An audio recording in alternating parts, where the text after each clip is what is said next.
nous allons commencer par la réalisation de la jupe de base. Donc pour ce faire, nous allons réaliser deux cadres dans lesquels nous allons retirer des portions pour réduire le tour de taille, ajuster au niveau des genoux, etc.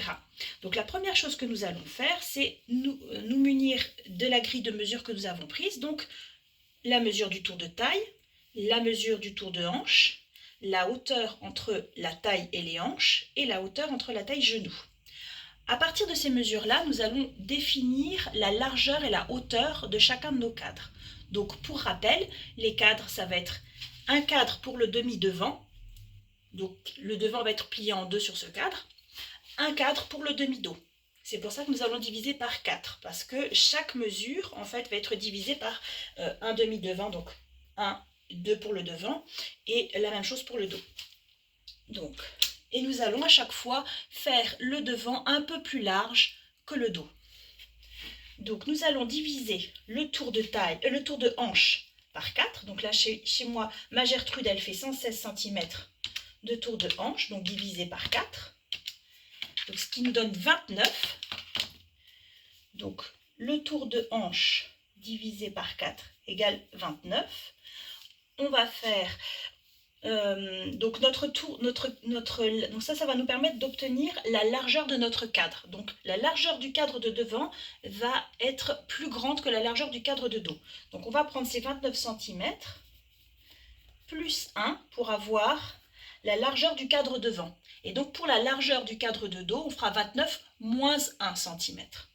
Donc là, ça nous fait 30 cm. Donc ça va être la largeur du cadre de devant. Et pour la hauteur, on va simplement prendre la hauteur taille-genou. Donc ça sera pareil pour les deux mesures, donc 54. Donc nous allons réaliser un premier cadre, qui va être comme ceci. Donc on va avoir 30 de large pour moi. Après pour vous, ce sera différent en fonction des mesures que vous avez relevées. Et 54 de haut. Ça sera pour le devant. Et on fera le dos par après, mais je vous donne tout de suite à quoi ça correspond. La deuxième mesure du deuxième cadre, ça fera donc 29 cette fois, moins 1, ça fait 28 et ça nous donne le cadre du dos, la largeur du dos. Donc on aura ici 28 de large pour le dos et toujours 54 en hauteur. Et ensuite on viendra ajouter nos lignes de hanches, les pinces, etc. Ça sera par après pour réduire cette largeur de cadre pour que ça fasse la largeur de la taille. Mais ça, on le fait dans un deuxième temps. Donc, premier temps, je vous conseille d'utiliser peut-être du papier craft, si vous en avez la possibilité, pour faire vos patrons de base, et le papier à patron pour les patrons, pour les transformations. Parce que le papier craft, c'est un petit peu plus solide. Après, si vous le faites sur un papier patron dès le départ, c'est pas un souci. C'est juste que c'est moins solide. Donc le papier patron, ça va être utile parce que on voit à travers. Donc pour pouvoir le décalquer et faire la transformation, c'est mieux. Mais les patrons de base, comme on va devoir les décalquer, les réutiliser à chaque fois, c'est bien que ce soit dans un matériau un peu plus robuste. Donc, et ça n'a pas besoin d'être forcément transparent. Donc vous pouvez utiliser un papier plus épais. Donc là, moi, je vais utiliser un craft pour le patron de base et on fera la transformation. Pour décalquer le patron de base et faire la transformation, j'utiliserai ensuite ce papier patron qui est plus fin. Et en plus, le papier craft, c'est un petit peu moins cher, donc vous savez en trouver à l'Action ou sur Amazon, vraiment à des prix. Vous avez des papiers craft qui sont comme ça, bruns, mais vous avez aussi des papiers craft blancs. La marque Canson fait du 60 grammes par mètre carré, donc ça reste même encore légèrement transparent, on peut même le décalquer et c'est plus solide que le papier patron. Donc si jamais ça vous intéresse, je vais vous mettre en lien les références pour que vous puissiez les commander. Alors, puisque j'ai besoin donc de 54 cm de haut, je vais juste mesurer parce que ce papier patron là il fait plus que ça, donc je vais utiliser ma longueur ici. Hop. Alors, petite astuce, faites attention, que ce soit sur le papier patron ou sur le papier craft, vous avez un côté qui est lisse, donc ça c'est la partie qui sera à mettre contre le vêtement, et une partie rugueuse, c'est celle sur laquelle vous allez dessiner. Donc moi ce que je vous conseille d'utiliser, ce sont des petits, soit des poids de couture, soit des petites rondelles comme ça. Ça c'est les petites rondelles que vous pouvez trouver au magasin de bricolage. C'est toujours pratique. Donc Voilà, ça permet de stabiliser votre papier pendant que vous tracez. Donc je vais commencer par tracer mon cadre de devant. Alors, on va tracer une première ligne. Je ne trace pas complètement au bord du cadre hein, pour laisser un petit peu de marge si on doit rajouter des annotations, etc. Je trace une ligne. Sur cette ligne, je vais relever donc mes 54 cm. Donc 54 ici.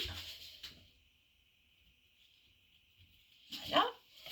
Et là, très important, donc vous allez utiliser une équerre. Donc moi, je peux utiliser par exemple l'angle droit qui se trouve ici sur ma latte perroquet. On peut appeler ça également un pistolet. Donc pour être sûr de faire mon tracé angle droit. Donc soit je peux utiliser celui-ci, soit j'en ai d'autres plus grands. Voilà, celui-là est un peu plus large. On a une meilleure visibilité. Hop. Voilà. Et donc là, je vais venir prendre, donc on avait dit la largeur de cadre devant c'est 30. Donc je vais venir prendre mes 30 cm ici.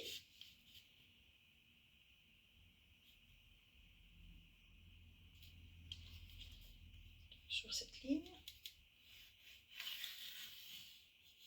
Voilà. Et là en haut, je vais faire la même chose. Donc n'hésitez pas à retourner votre papier patron. Hein. Donc, si vous avez une grande table, c'est mieux. Patronner. Donc bien revérifier qu'on a un angle droit. C'est très très important que vous ayez des angles parfaitement droits, sinon ça va complètement fausser vos mesures. Donc voilà, on vient vérifier. Ici, donc 30 cm sur cette ligne. Hop. Ici. Et là, je vérifie juste que de chacun des repères, j'ai toujours bien mes 54 cm. Donc que mon angle est parfaitement droit. Hop.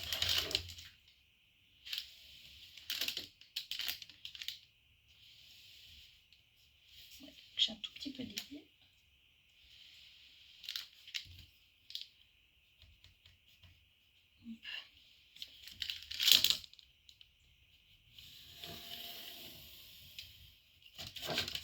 Là, j'ai corrigé ma ligne.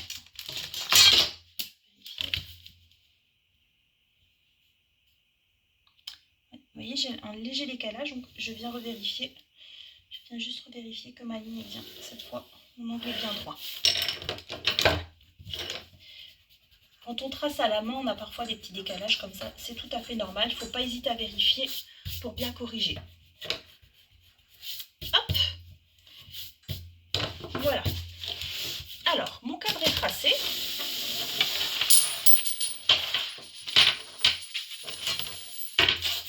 Donc, ici, j'ai ma ligne de taille. Ça, c'est donc la ligne de taille. Ici, j'ai ma ligne de genou. Donc maintenant, nous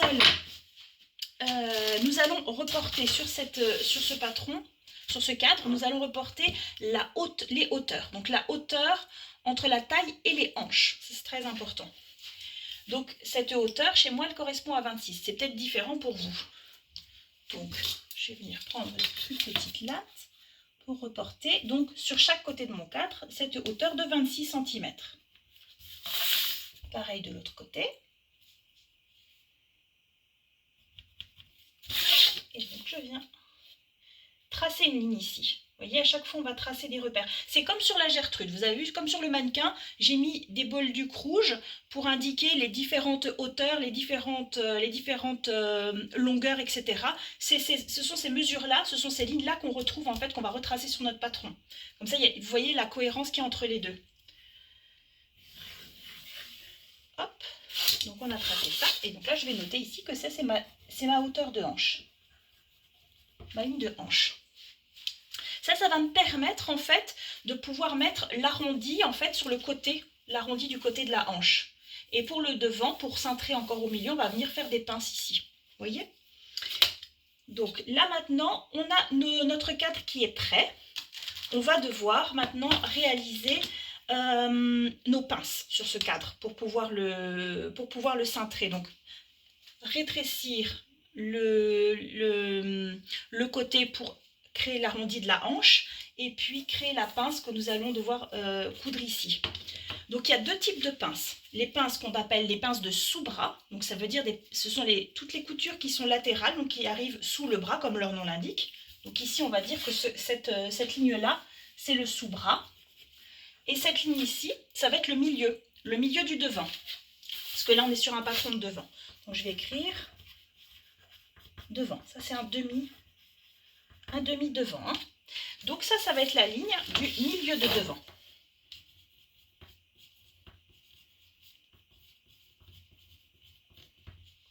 Donc sur cette ligne-là, on viendra, si on fait une jupe qui est symétrique à gauche et à droite, comme c'est le cas la plupart du temps, sauf si effectivement vous faites une jupe drapée ou un modèle vraiment asymétrique, on va pas faire de couture sur cette ligne-là, on va mettre une pliure à cet endroit-là, quand on va découper le tissu. Donc là, je vais venir tracer ma ligne de pli du tissu. Donc, pour rappel, le repère du pli sur un patron, ça se symbolise comme ça. On met pli du tissu.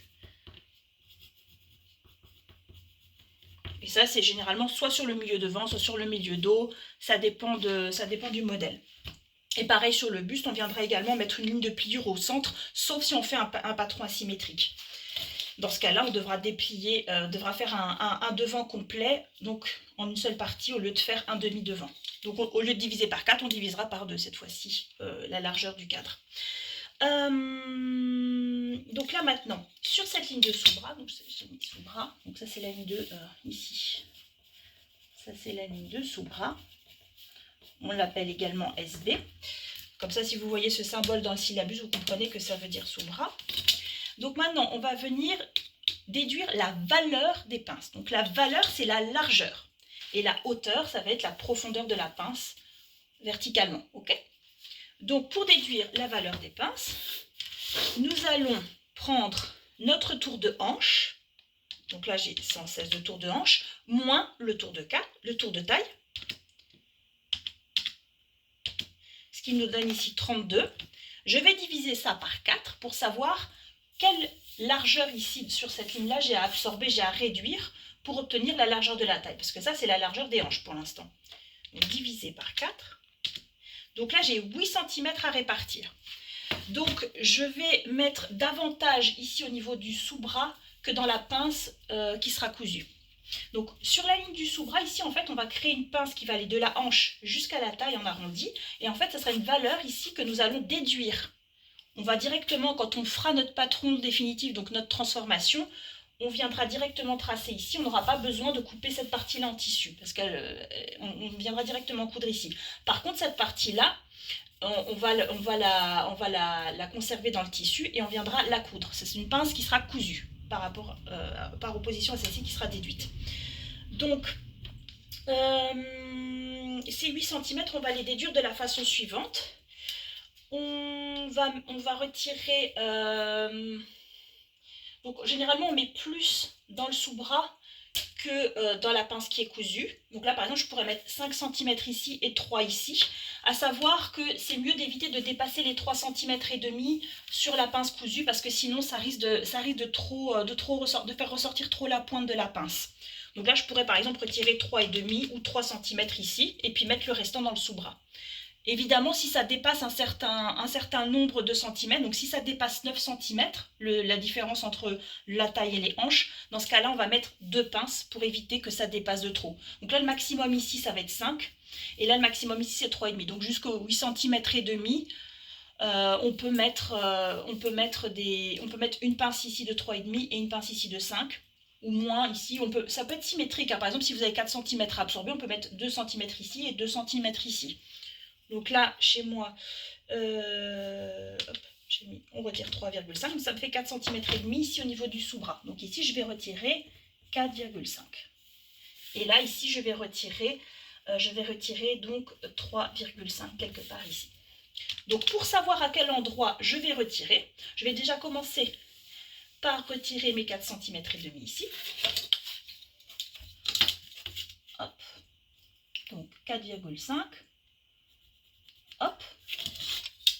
Et ici, pour savoir où je dois retirer, donc je vais diviser. Donc ici, pour rappel, sur cette ligne-là, j'ai 30 cm. Donc, je vais diviser ces 30 cm par 2, ce qui nous fait 15. 15, ça va être le centre de ma pince. Donc, le milieu de cette ligne. Hein. Donc, ça veut dire que je dois répartir 3 cm, la moitié de 3 cm et demi à gauche, la moitié de 3 cm et demi à droite. Et hop. Donc, ça nous fait 1,75 de chaque côté. Hein. Donc, 1,75 à gauche et 1,75 à droite, ce qui nous permet d'avoir une pince de 3,5. C'est là. Maintenant, on va placer la hauteur de cette pince. Donc là, il faut pareil, reprendre votre équerre. On va venir à angle droit avec la ligne de taille. Hop. Tracer une ligne verticale. Alors sur le devant, cette profondeur, cette hauteur de pince, elle va être de 10 cm. Donc les hauteurs de pince sont standards pour les patrons de base. Hein. Attention pour les transformations, si on fait une taille basse, par exemple pour la transformation, ça va réduire évidemment le volume de la hauteur de la pince. Hein. Mais là, on est sur le patron de base, c'est standard. Sur le devant, c'est toujours 10 et sur le derrière, c'est toujours 16. Donc là, je vais venir placer un repère à 10 cm. Vous voyez, je suis allée un peu loin. Et je vais venir rejoindre. Voilà, ce qui va permettre de centrer ici. Créer un pli ici. Pour réduire le volume. Alors, ici, pour rejoindre la ligne le repère que j'ai sur la ligne de taille jusqu'à la ligne de hanche, je vais plutôt utiliser ma latte perroquet pour créer une jolie courbe. Vous voyez, pour que ce soit sympa. Donc, je vais venir vraiment rejoindre ce point-là avec le point du haut. Donc, ce que je vous conseille de faire, c'est de faire une platitude. Une platitude, c'est quand vous avez la courbe qui vient s'aligner avec une ligne droite. Donc, voilà, vous déplacez votre latte jusqu'à ce que vous ayez une petite platitude ici et que ça rejoigne en haut la courbe. Là, on est pas mal, je pense. Voilà, là, on est bien. Donc, voilà, comme ça fait une courbe qui est vraiment smooth ici, vous voyez. Sinon, c'est pour éviter d'avoir une indentation. Donc, cette partie-là, elle sera déduite. C'est une pince déduite et celle-là sera cousue. Donc là, on a fini notre cadre de devant. Donc ça, c'est le patron de base de devant. Et maintenant, on va faire la même chose pour le dos. Alors, pour simplifier les choses et éviter de devoir vous embêter à recréer totalement le cadre, ce que je vous conseille de faire, c'est de prolonger vos lignes de genoux et votre ligne de taille.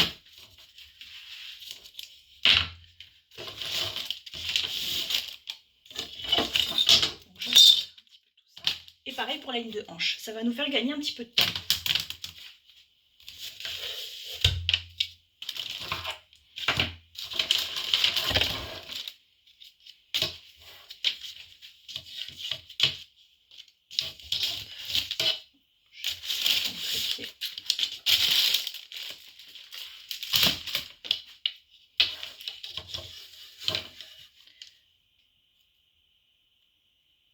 Je vais laisser un espace entre les deux cadres. Hein. C'est voulu. Hop, et donc, je vais prolonger également cette ligne-là.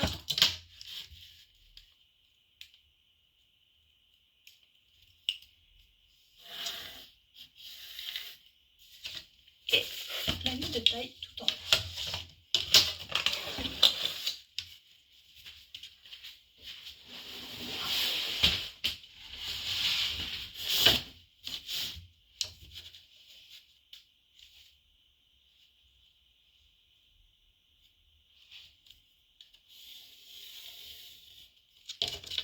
Voilà, donc je vais venir prendre, donc on a dit le devant, donc c'était un quart, vous vous souvenez du tour de hanche, plus 1, et le dos c'est un quart du tour de hanche, moins 1 cm. Donc là on est sur 28 cm et non pas 30. Donc ça va pareil, le positionnement de la ligne de la pince ne va pas être au même endroit. Donc là je vais venir prendre mes repères 1 et donc 28. Et je vais utiliser donc ici mon perroquet pour faire un angle droit.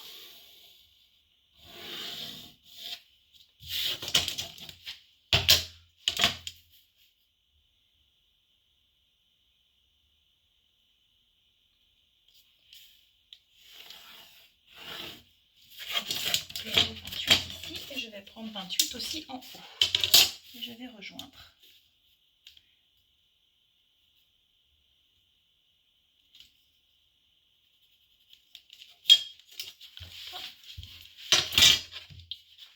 Là, je vérifie que j'ai bien la même longueur.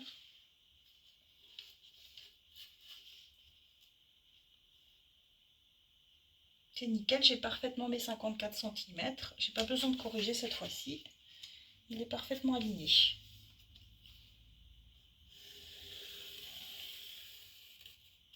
Hop. Donc ça va être mon cadre de demi-dos. Donc ici, au milieu, je vais toujours laisser ma ligne de sous-bras. Mon sous-bras. Et là, ça va être le milieu du dos. Donc pareil, soit ici, je le couds dans le pli, soit ici, par exemple, je pourrais mettre une couture, si je veux mettre une tirette, par exemple, au milieu du dos, sur ma jupe.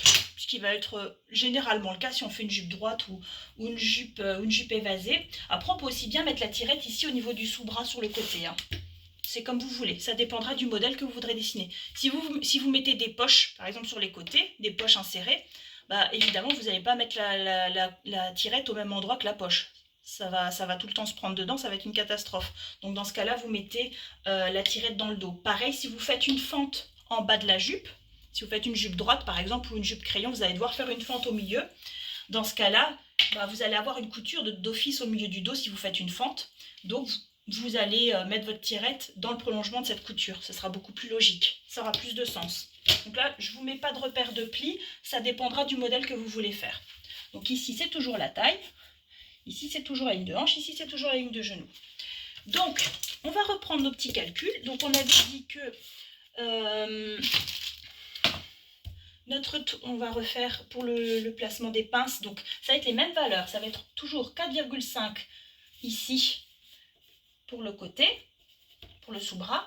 Et on va avoir également 3,5 parce que ça correspond à la différence entre la taille et les hanches sur mon modèle.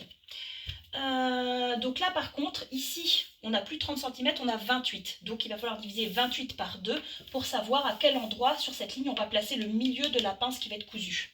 Donc 28 divisé par 2, ça fait 14. Donc ici, je vais venir placer un repère à 14 cm pour avoir le milieu de ma pince. Donc hop, voilà. Ma pince, elle fera toujours 3,5.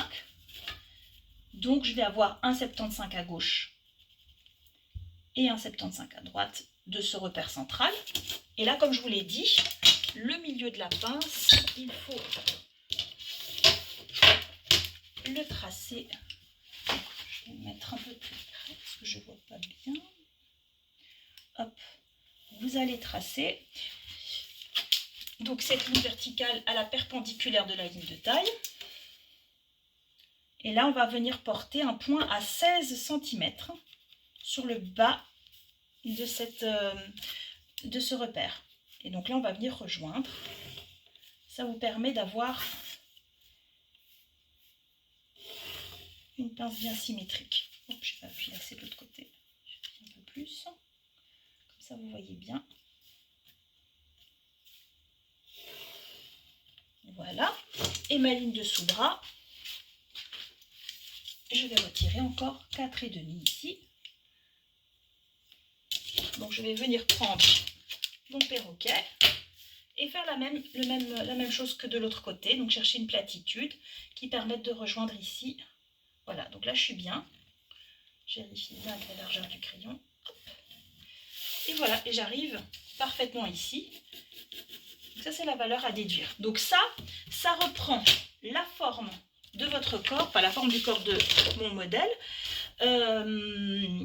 mais sans ajouter de valeur de couture, sans rien du tout. Évidemment, si on devait coudre cette jupe, il va falloir rajouter des valeurs de couture, des repères, etc. etc. Donc là, je n'ai pas encore ajusté le bas de la jupe en fonction du modèle choisi. Donc ce qu'on peut s'amuser à faire après, c'est prendre le tour de genou. Donc moi je vais mesurer, bon, ma Gertrude n'a pas de tour de genou, donc je vais prendre le mien pour indiquer ça. Donc là vous allez mesurer votre tour de genou. Si on voulait faire une jupe crayon, par exemple, on va dire que j'ai 70, donc on va diviser 70 par 4.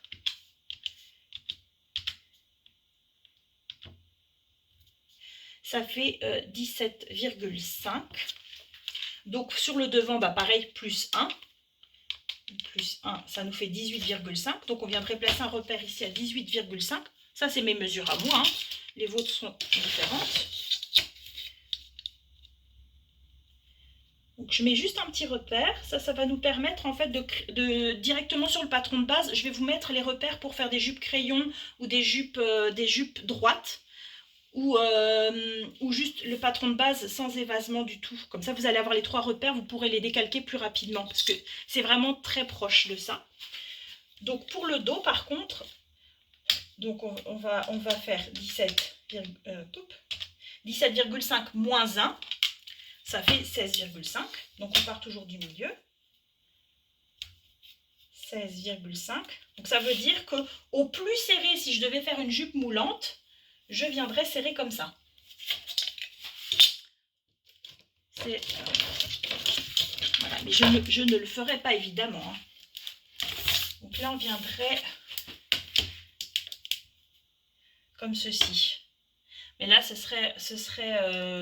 c'est sans valeur de couture et sans valeur d'aisance. Hein. Donc ça, c'est vraiment le minimum. Évidemment, on ne va jamais faire ça, on va toujours laisser un peu plus de marge pour pouvoir marcher, rajouter éventuellement une fente, etc. etc. Mais comme ça, vous avez le repère minimum si vous faites une jupe dans un textile extensible, par exemple, vous allez venir coudre jusque-là. Et donc, on va mettre également un autre repère qui est le repère d'évasement pour la jupe droite. Parce que la jupe droite, en fait, c'est exactement la jupe de base, mais avec un évasement de 2 cm au niveau de la ligne de sous-bras. C'est-à-dire qu'on va rajouter 2 cm ici sur la ligne de genou, de chaque côté, et on va rejoindre avec la ligne de hanche. Donc ça, on va mettre ces 2 repères, parce que si vous faites n'importe quel autre modèle de jupe, vous allez partir sur le cadre de base, qui est celui-ci, avec la pince. Si vous voulez faire juste une jupe droite, toute simple, ou une mini-jupe c'est une jupe droite, mais plus courte, eh bien, vous allez partir sur ce modèle-là directement. Donc, comme ça, vous n'avez pas besoin de tracer tout un patron juste pour faire ça. Vous aurez juste directement à décalquer avec la bonne ligne. Ça vous fait gagner du temps. C'est pour ça que j'aime bien qu'on le mette sur le patron de base, ce repère-là. Donc, 1, 2 cm. Et pareil de l'autre côté. Donc, 1, 2 cm. Voilà, c'est très léger évasement, mais... Et là, du coup, vous n'avez même pas besoin d'utiliser la ligne courte. Vous faites directement à la latte. Votre évasement, comme ça, jusqu'à la ligne de hanche. Vous voyez, ça vient rejoindre. Donc ça, je le trace au crayon, mais vous pouvez le mettre dans une autre couleur. Donc, ce que je vous conseille de faire, c'est de mettre en noir. Donc, au marqueur noir. Vous repasserez après au marqueur noir la ligne définitive comme ceci. Avec la pince, avec toutes les indications. Et vous allez passer dans une autre couleur, juste cette portion-là. Et dans une troisième couleur, vous mettez ce petit repère-là pour la ligne de genou, pour la largeur de genou. Comme ça, vous avez toutes les informations nécessaires pour faire votre transformation quand vous allez décalquer après votre patron de base. Donc, pareil ici. Hop.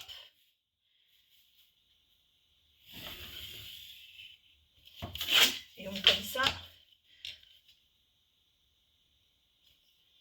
Comme ça, vous êtes tranquille. Donc, admettons, si après, je veux faire une mini-jupe, eh bien, j'ai juste à décalquer ça et puis je raccourcis ici, par exemple. Je choisis, je vais quand même mesurer après au niveau du dos, depuis la taille jusqu'en dessous du pli fessier, combien de centimètres, jusqu'à quelle hauteur je veux ma ligne, ma hauteur de jupe, en prenant en compte l'arrière. Hein. C'est très important d'être sûr que les fesses soient bien couvertes et qu'on ait le nombre de centimètres que l'on souhaite avant de déterminer une longueur. Hein, parce que sinon, on risque de se retrouver avec des petits soucis.